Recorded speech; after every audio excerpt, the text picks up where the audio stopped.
Contigo en directo acá en Chilevisión, estamos de regreso con más del tema que nos convoca, que tiene que ver con el coronavirus, las cuarentenas y cómo lo vamos a enfrentar. Nos acompaña la doctora Charlín Kass de la Sociedad Chilena de Medicina de Urgencia. Vamos a hablar del PIMS, qué significa, cómo está afectando a los niños, pero antes una pregunta que dejé planteada en el bloque anterior.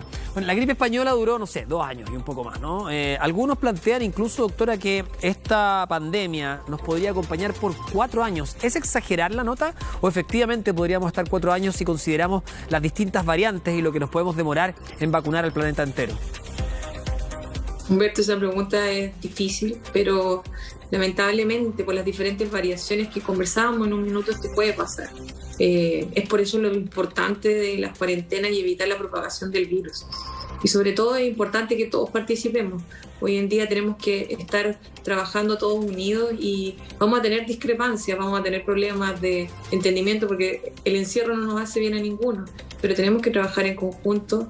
Es la invitación que como Sociedad Chilena de Medicina de Urgencia hacemos a todos los médicos de las diferentes especialidades que tenemos en el país, de que trabajemos juntos, de que sé que estamos cansados, lo hemos dicho muchas veces, pero tenemos que dar nuestra mejor lucha en esta pandemia que no sabemos cuándo va a acabar y que es posible, como tú lo dices en un principio, que puede durar 4 años. Esperemos que no sea así, pero es nuestra labor trabajar todos juntos y unidos, y este tipo de programas, y agradecerte por eso, nos da el auge para poder tratar de que esto calme, pare y que podamos en algún minuto poder hablar sin mascarilla, ojalá algún día. Sí, no, y también pensándolo, si no es en calidad de pandemia, ¿no? Con esta denominación, el coronavirus en sí probablemente nos acompañe por mucho tiempo más. Basta ver lo que pasa con la influenza, por ejemplo, que tiene distintas modificaciones, la vacuna, en fin, y año a año tenemos que recibir una dosis probablemente, no sabemos, se pueda transformar en eso también, no se puede descartar esa opción. Por supuesto, así como hay enfermedades como el sarampión, que lamentablemente existen estos grupos antivacunas que hacen que estas enfermedades vuelvan a surgir. Y recordemos la historia, o sea, podemos mirar los libros y podemos ver un montón de enfermedades que en el transcurso de los años han ido mitigando, pasando, pero son las vacunas las responsables de que estas enfermedades paren y podamos seguir haciendo nuestras vidas normales. Entonces tenemos que creer en ellas y tenemos que sobre todo tener la responsabilidad de, como persona, poder evitar más contagios. Claro. Como seres individuales. Doctora, vamos a hacer algo, vamos a revisar juntos la nota que tenemos preparada para conocer un poco más acerca del PIMS y le vamos a hacer algunas preguntas al regreso. En 7 días de angustia y sin tener un diagnóstico claro, Lorena Navarrete recuerda cómo su hijo Emilio Rocha, un adolescente de tan solo 16 años, murió a causa del síndrome multisistémico inflamatorio pediátrico, más conocido como PIMS. Sería el primero en fallecer a causa de esta enfermedad asociada directamente al coronavirus. Comenzó con unos dolores en las extremidades, en las piernas, en los gemelos, con una sensación de quemadura. Después se le agregó fiebre. Y finalmente el día domingo el Emilio despierta lleno de manchas en el cuerpo y sin poder caminar por el dolor de las piernas. Ellos, hermano, no la comiste clavar, no respetan los protones, no respetan su ciudad, por eso no la policía. Fue el 21 de enero de este año que este joven que amaba las batallas de freestyle y que soñaba con que la pandemia terminara, empezó con una serie de síntomas. Se hizo 3 exámenes PCR, pero todos salieron negativos. Allí decidió llevarlo a urgencia, pero comenzaron los problemas. Yo decido pedir el alta del Emilio en forma voluntaria porque el médico solamente le indicaba paracetamol, que no se podían realizar más exámenes porque teníamos que esperar un cupo en una sala. Yo veía que el Emilio se deterioraba cada rato más. Nadie lograba hacer un diagnóstico claro de lo que pasaba con Emilio. Lo único que se sabía era que estaba grave y que necesitaba ser internado. Como ellos, no había cupo de cama, nos hicieron esperar y no le hicieron ningún examen más. Entonces, cuando yo lo saco y lo vuelvo a ingresar, ahí recién la médico en turno me dice: yo hoy día a tu hijo sí o sí lo dejo hospitalizado en algún servicio, porque de verdad que el Emilio iba mal, iba muy mal. Pasaron 4 días antes que un médico lograra dar con el diagnóstico certero. Después de días de espera, no poder pagar una clínica, Emilio obtuvo una cama en el sector público. Sin embargo, no sobrevivió. Padecía PIMS, una enfermedad poco frecuente que surge incluso después de varios días de haber tenido COVID y que provoca la inflamación de diferentes órganos. Causada por haber tenido el virus en el pasado, es decir, es una reacción infecciosos. Pueden aparecer rash en la piel o pintitas rojas, ojo rojo, boca roja, lengua frambuesada. Tiene un rango muy amplio de síntomas. Según cifras preliminares entregadas por la Red de Infectología Pediátrica, en el 2020 un total de 186 niños y adolescentes fueron diagnosticados con PIMS. Solo este año ya van 16, lo que hace un total durante esta pandemia de 202 casos. Tiene que haber un diagnóstico oportuno y un manejo precoz, porque hemos visto, tanto en nuestra serie en Chile como en casos internacionales, que hasta entre el 60-80% de los niños que tienen un PIMS van a requerir una hospitalización en una unidad de cuidados intensivos. Una realidad que bien conoce Giovanna. Su hijo Vicente, de 14 años, superó el coronavirus en julio del 2020. Sin embargo, un mes después de contagiarse, apareció el síndrome inflamatorio con una serie de síntomas que incluyeron la caída del cabello y ronchas en la piel. Sentí mucho dolor de espalda. Después esa noche empecé yo con fiebre. Tenía unas manchitas rojas en la guata. La primera vez que fuimos a la clínica nos devolvieron a la casa porque nos dijeron no, hay que observar. La segunda vez no es apendicitis. La tercera vez, ya que llegamos, se quedó ahí y ya no salió. Fueron 10 días los que Vicente estuvo internado grave en la UCI de la clínica alemana. Día a día peleando, pero fue gracias al tratamiento y diagnóstico a tiempo, dice su familia, que pudo salir adelante. Dicen y nos explican, tú te lo tomas, ok, tiene PIMS, pero jamás piensas la gravedad que es. Nunca te imaginas. Sí nos ayudó mucho saber que nosotros sí habíamos tenido COVID. Y eso ya era un antecedente que podía arrojar que Vicente podía tener PIMS. A más de 8 meses de sufrir esta enfermedad, Vicente retomó su vida. Eso sí, extremando las medidas de cuidado. Ha tenido una lenta recuperación, tratándose diferentes secuelas. Que se cuiden mucho porque hay muchos niños que se sacan la mascarilla y no tienen que hacerlo porque es algo innecesario. Uno lo hacen como para demostrar que son como más bacanes, pero en verdad no tiene ni una gracia, porque yo también creía que no me iba a pasar nada y me terminé quedando muy mal. Si fuera por eso nadie se contagiaría, si todos respetaran lo que hay que hacer. Y no es el único. Hoy quienes vivieron y ven cómo afecta esta enfermedad hacen diferentes llamados a los padres, niños, niñas y adolescentes en voz de Emilio Rocha, para que no se pierdan más vidas como las de este joven.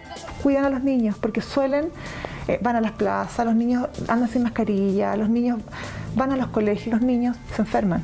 Los niños se enferman tan graves o más graves que el adulto. Es mejor pasar por Alaraco en un hospital, de que si ustedes sienten que es algo más, sigan insistiendo, que no se queden con un primer diagnóstico.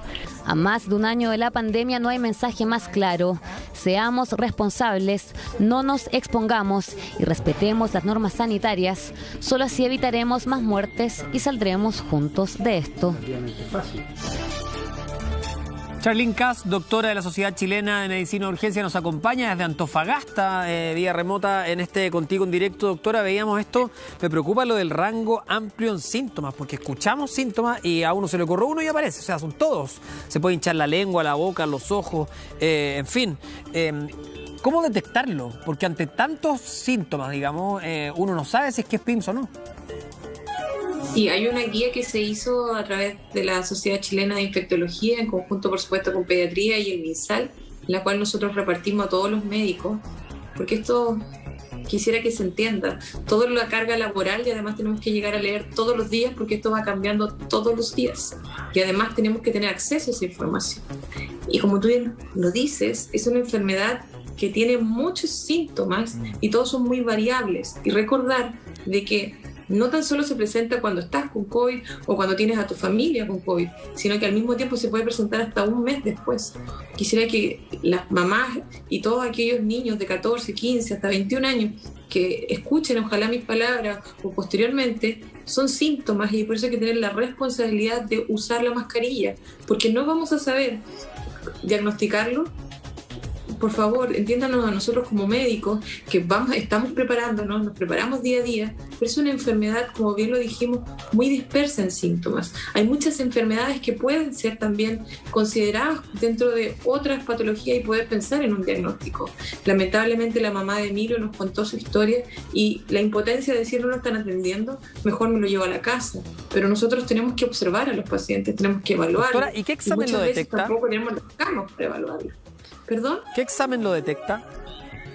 Hay varios exámenes, nosotros realizamos, depende de los síntomas, hay varios exámenes de laboratorio que realizamos, y dentro de toda la observación, la conversación con los familiares, saber quién tuvo o no COVID, hace cuánto tiempo tuvieron, tenemos que hacer anticuerpos nuevamente, no es llegar y decir, usted tiene PIMS de inmediato. Por eso la mayoría de los pacientes con alta sospecha se hospitalizan y posteriormente se hacen los exámenes propiamente tal, como de rutina, en lo cual nosotros empezamos a encasillar y hacemos un checklist de cuántos exámenes son más o menos graves. Pero para ponerlo como ejemplo, porque uno de los doctores en la nota decía que el diagnóstico prematuro y el cuidado precoz era lo esencial para poder tratar el PIMS, ¿no?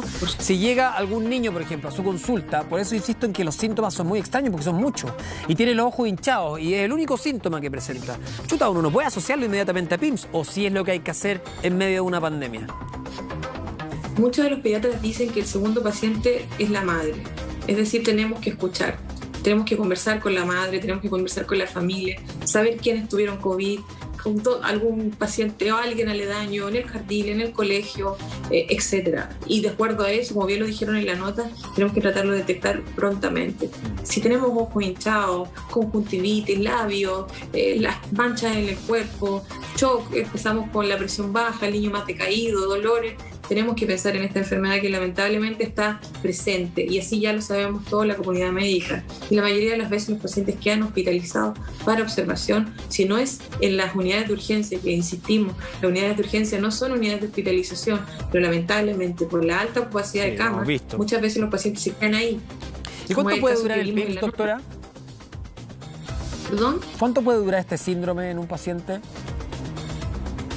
Es una pregunta bastante difícil. Yo, en el caso mío, yo no soy pediatra, soy urgencióloga, pero es una enfermedad que sabemos que por lo menos podemos diagnosticarla incluso al mes o a los 3 meses después, y esta reacción inflamatoria va a depender de cada paciente. El COVID es una enfermedad que lamentablemente se presenta muy diferente en cada paciente. Es verdad. Por lo tanto, esta reacción inflamatoria tenemos que aplicar diferentes medicamentos para poder estabilizar a los pacientes, y muchos llegan a situaciones extremadamente críticas, por eso tenemos que observarlo y tratarlo. Sí. Doctora, se me va el tiempo, se acaba el programa, le quiero agradecer haber estado con nosotros para aclararnos varios puntos acerca de la pandemia que estamos viviendo. Son muchas preguntas, hay incertidumbre, hay angustia también de parte de muchas personas, y por lo mismo la responsabilidad y el trabajo mancomunado entre personal de la salud, entre autoridades y por supuesto entre la obediencia que tenemos que tener como ciudadanos, escuchar lo que nos dicen los doctores también, la ciencia es muy importante. Gracias por estar acá. Humberto, yo quisiera decir solo unas palabras a la región metropolitana, a todos aquellos lugares que están en cuarentena, que utilicen este tiempo para cuidarse. El autocuidado es muy importante. Tratar de hacer alguna actividad dentro del hogar, abastecerse con mucho cuidado. Sobre todo, el autocuidado es vital. Usen tiempo para poder hacer otras cosas, leer libros, diferentes programas de televisión que saben que nos pueden culturizar, que nuestra sociedad no involucione por el encierro y podamos ser un poco mejores cada día. Gracias, doctora, que esté muy bien. Gracias. La doctora Charlín Caso nos acompañaba en Contigo en Directo.